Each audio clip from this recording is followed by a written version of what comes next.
We're counting down the 10 most brutal punishments that ordinary people faced for everyday misdeeds in medieval Europe. From humiliating public shaming devices to punishments so severe they left victims scarred or dead. These rankings reveal how even minor crimes sparked a wave of torture and mutilation and legal executions. Some of these punishments were mandated by official statutes and played out in the public square as entertainment, targeting the powerless while sparing the elite. Which medieval sentence stands as the most shocking response to a minor offense? Let's begin with number 10. In 1655, the city of Newcastle made it official. Anyone caught drunk in public could be forced into the drunkard's cloak.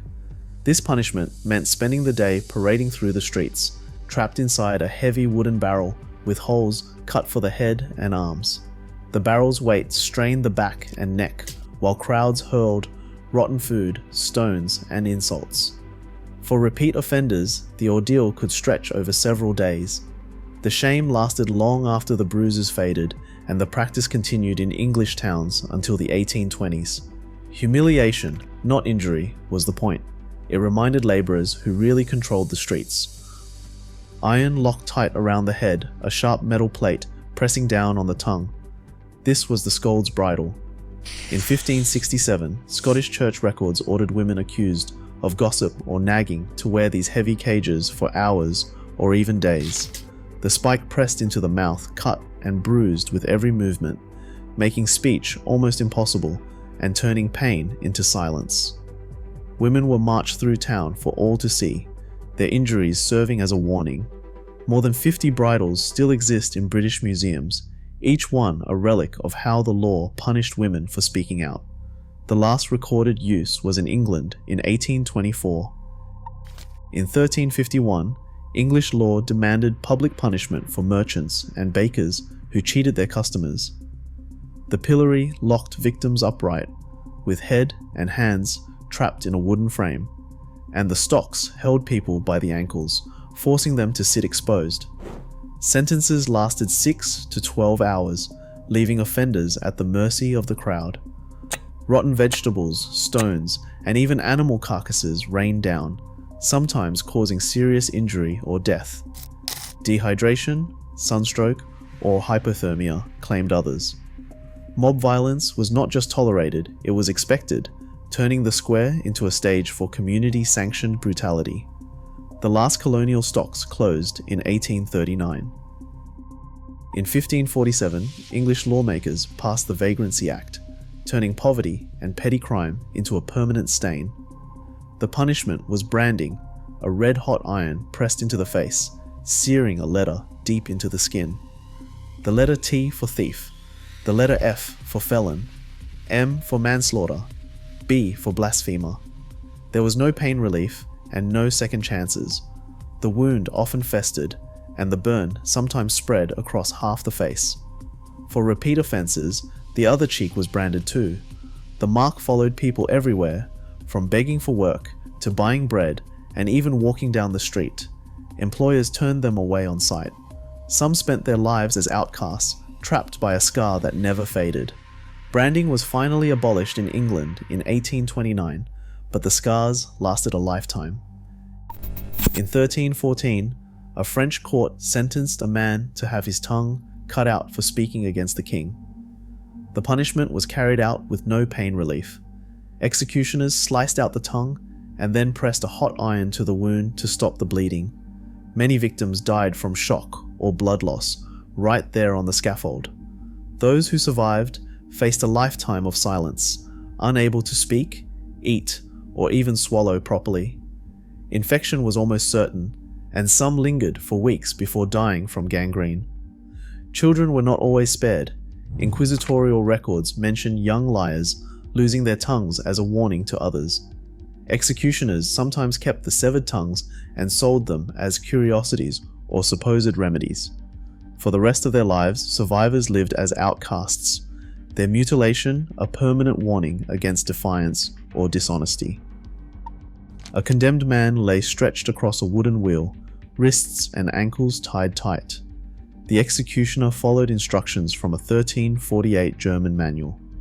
First, shatter both legs with an iron bar, then the arms, then the spine, saving the neck for last. Each blow was measured, meant to keep the victim alive and conscious for as long as possible. After the bones were broken, the mangled body was threaded through the spokes and hoisted up for all to see. Ravens and crows circled, sometimes pecking at the flesh while the victim still breathed. Some lingered for 2 or 3 days, exposed to the weather and the crowd's jeers. Prussian court records show the wheel was still used as late as 1841, a ritualized display of agony reserved for murderers and robbers, and a warning to anyone who dared cross the line. Refusing to speak a single word in court could mean a slow, crushing death.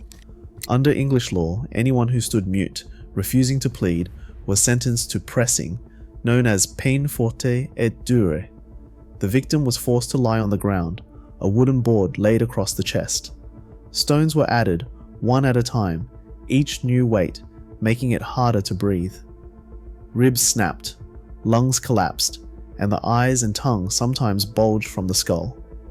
In 1692, Giles Corey, accused during the Salem witch trials, endured 2 days beneath the stones. He never entered a plea, knowing that if convicted, his land would be seized by the state. His last words were "more weight," and they became a symbol of defiance.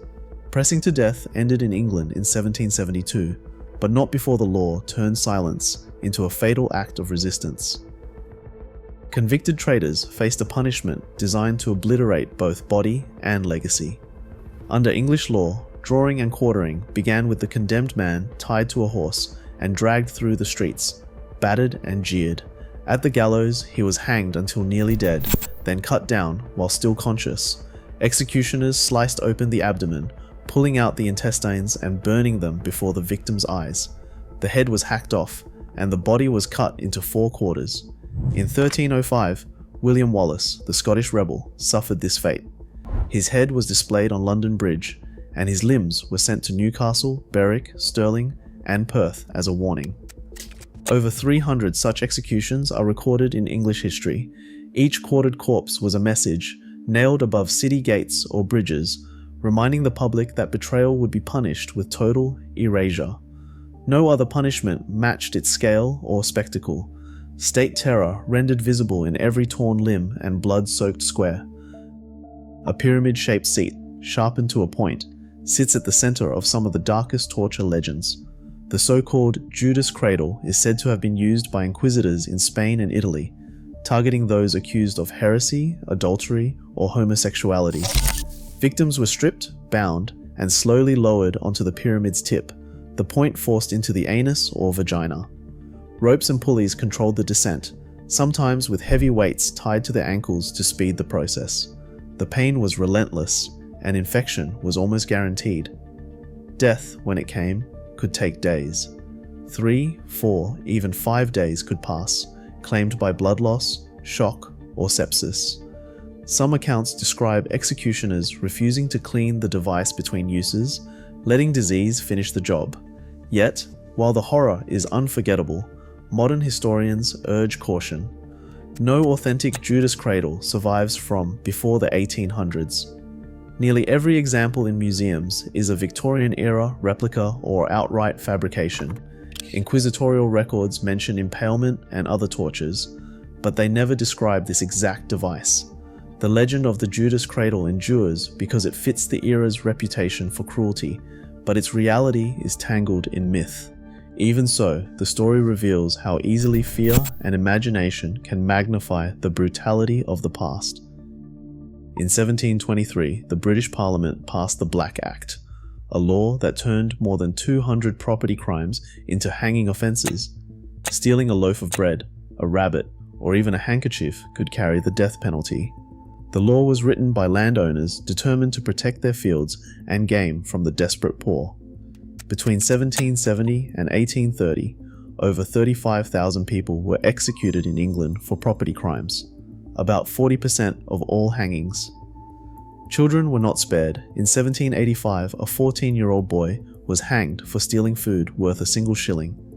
In 1801, an 8-year-old girl met the same fate for taking a handkerchief. Public executions became a grim spectacle, with crowds gathering to watch as starving children and penniless laborers swung from the gallows. The message was clear: hunger and poverty offered no excuse. The law's true purpose was not justice, but control and property protection, using terror to keep the poor in line and to remind everyone whose property mattered most. Only the reform movements of the 1830s finally put an end to executions for minor theft.